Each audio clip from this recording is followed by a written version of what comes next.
Hey folks, I hope you've had an awesome Christmas and you're getting ready for the new year. So, bit of a different video this week. Something's happened today, presented a big decision on my plate that I hadn't really expected just before the end of the year. In the fleet, we have the Punto, which we all know and love, which has been sort of a really fun, sort of reasonably cheap to run project. And we have the Cayenne, which is almost the exact opposite. And I kind of knew that going in. The Cayenne I knew was going to be expensive to run, and I'd kind of priced in quite a lot of work to when I bought the Cayenne, things that I knew I'd probably need to do, like servicing, tires, gearbox servicing, etc., etc.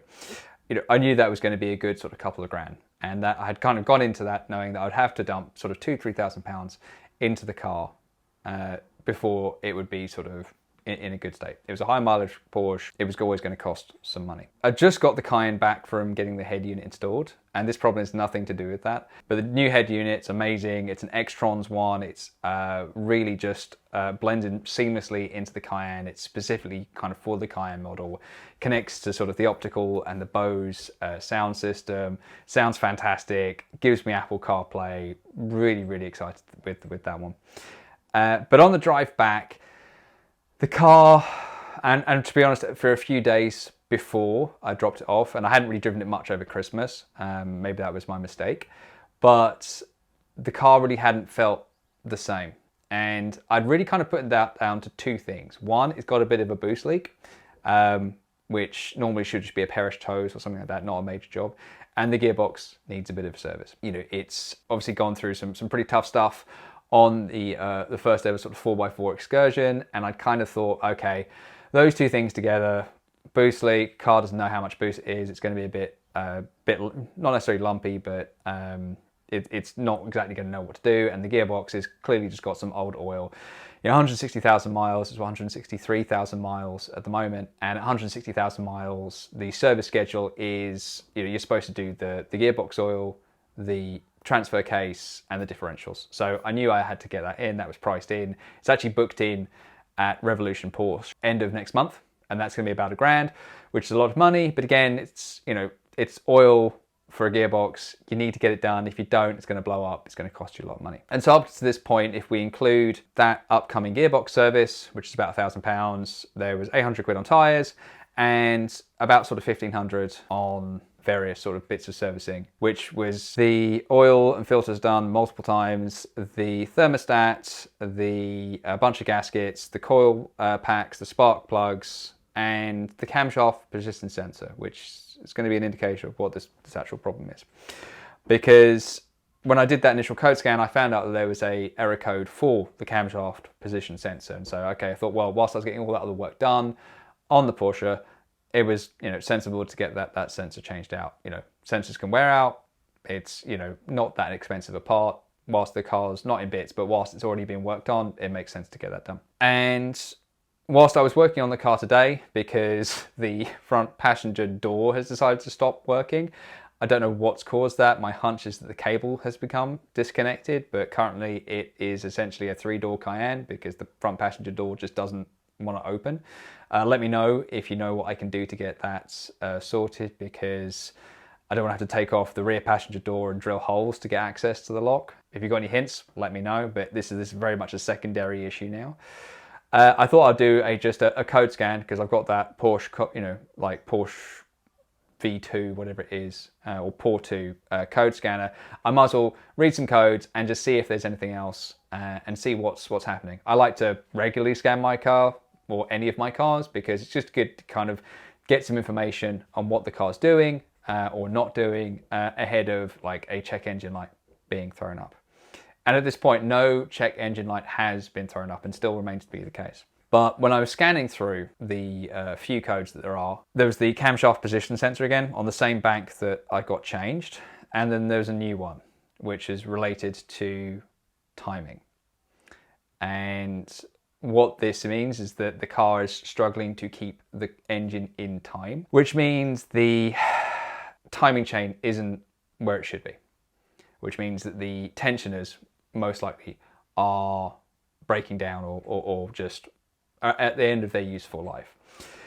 which means they need to be replaced. And so the timing chain and the tensioners need to be come out and put in with a fresh new part. That is not a cheap job.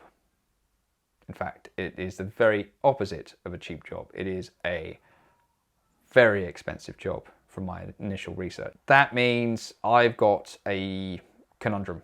I need to figure out what to do next, because that job in itself can range anything from £2,000 to £5,000. I'm really thankful that I've caught that error early, because I'd rather have an engine that needs a timing chain than have an engine with a snap timing chain, falls out of time and lunches the engine, because a new engine would be £10,000, £15,000 and there's no point. But £5,000, let's take the top end estimate, and I really hope I'm wrong and it's only £2,000.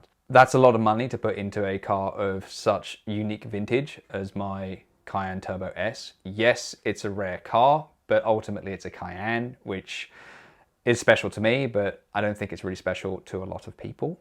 And that's just the timing chain and tensioner. That's not anything else that needs done, because I still need to get that gearbox service. So I could be into that car for, just on timing chain and gearbox service alone, what, £6,000? And that's if they don't pick up any issues with the gearbox, which isn't guaranteed. That's a lot of money to put into a car that is not worth that much.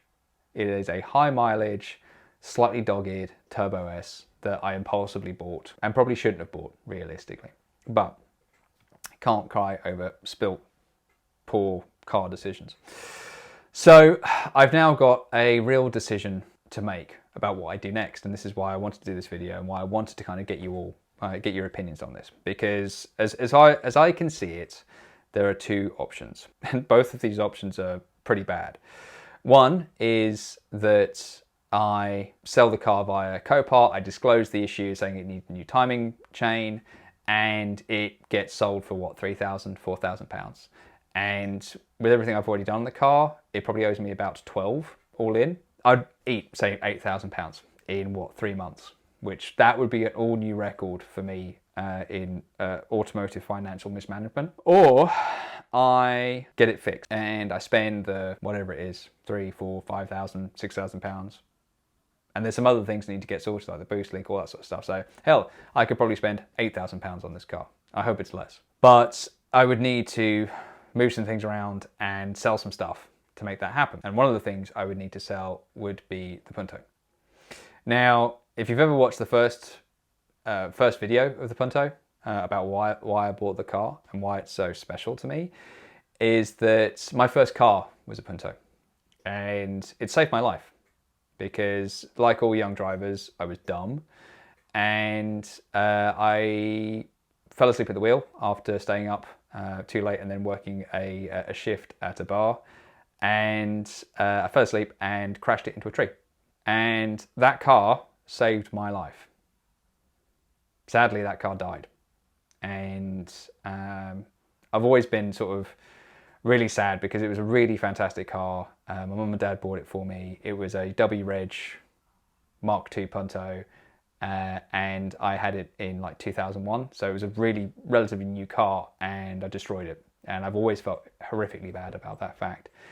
And that's why I thought, well, coming up to my 40th birthday, I'll get a Punto. I'll make it right, if that makes sense. And it gave me the reason to set up the channel that was kind of documenting this process on this unloved Punto, and me trying to fix it and trying to get it back up to speed. Because, and that helped give me focus, because for some background into me, in December of last year, I got laid off from my job in tech, and they've been doing layoffs all through this year, and some companies laid off like a week before Christmas, and it's been really hard to try and find a job. And so YouTube has kind of given me this purpose, you know, for the day-to-day, thinking about what videos I can make, and, you know, has kind of stretched me in all new ways, you know, figuring out how to be comfortable talking on camera, how to edit, how to produce, voiceovers, storyboarding, how to create an engaging narrative, all these new skills, which has been fascinating. And it's been, you know, fantastic to meet some of you as well, you know, and just engaging and interacting with you all from all the likes and sharings and the comments. it's been amazing, and it's really been helpful in just kind of getting things through, because it's been tough this year trying to figure out, you know, what I'm doing with my life and trying to figure out what I'm kind of trying to do work-wise and for my career and all that sort of stuff. This has kind of given me that purpose to figure out, give me that space to just do something and feel productive. And that Punto was essentially the reason why I created the channel, was to kind of document that journey. And so selling that car is going to sting, I'm not going to lie. But it's, you know, there isn't, like I said, a good solution here. It's how much money do I want to lose? Do I want to lose a lot by selling the Cayenne with the issue disclosed, take the £8,000 hit, and then just stick with the Punto? Or do I sell the Punto for 2.5, 3 grand, hopefully, and put that towards the Cayenne? Because I had some, you know, and I do have some really cool plans for the Cayenne. There were some really good road trips that I wanted to do, the NC 500, the West Coast Way in Ireland. I wanted to make it a really capable off-roader. I've been in discussions sort of with Darkside Developments about getting a whole bunch of upgrades put onto the Cayenne to make it, you know, this ultimate 955 off-roader, and I think probably the only Turbo S in the country that had been sort of off-road modified. And I was really, really excited about that. But now it's all kind of up in the air about what I should do, and kind of please let me know what you think I should do. Which of the two bad options would you pick? Would you sell and take a huge loss? Would you sell a car that you love and put it into the new project? I don't know. And what further complicates things is that, say I get this all done on the Cayenne, and I get the gearbox serviced, and I get the timing chain fixed, and everything else, and the car is done, and I've spent £6,000 to £8,000. It's still a Cayenne 955. It's a Turbo S. It's still got a very high mileage, and it could still blow up. It's a Cayenne. The reputation is terrible. So I could spend all of this money and still come out a loser.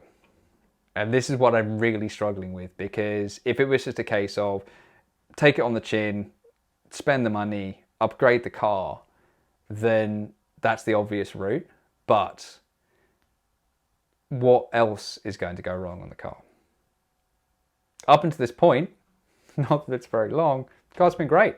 You know, smells like dog, but it drove well. I've driven it, you know, a lot over the last 3 months. Or 2 months, or however long I've had it. But this is where it starts. It's where the Cayenne bills come in, because we all know, and we've Googled lots, I've Googled lots, you know, everyone has the same opinion of the Cayennes, is that they are money pits. Is this the start? And something else I want to avoid is the sunk cost fallacy, in that you don't sell something because you spent so much money on it. And that could be the case with the Cayenne. At the other side, we could get this all fixed and the Cayenne could be fine. There are no absolutes. And this is kind of where I need your help, because you've been with me on this journey since I set up the channel in June, and I really, really am appreciative of all your support, the likes, the shares, and the interactions. It really has been amazing. And that's why I want to kind of get your thoughts on what I should do next, because I think it would just help. And maybe you all think I should sell the car. Maybe you think I could sell both cars and just get the hell out of Dodge. But let me know what you think, because I really, really appreciate your insight on what I should do. Normal, cheery cheery service will resume, because my original plan for this video was to do a year in review, or 6 month in review really, rather than sort of have this sort of existential crisis about what I should do with my cars. But and that video will come. I just need to edit it all together. And there's been some amazing stuff over the last 6 months. What should I do? Should I fix the Cayenne? Should I sell the Cayenne? If I fix the Cayenne, should I sell the Punto? Should I try and figure out a way of keeping both? Should I sell both and find something new? I don't know. Let me know. If you watched this far, thank you so much for watching. I really hope you consider liking and subscribing. And with that, I'm going to get a whiskey, and I'll catch you down the road.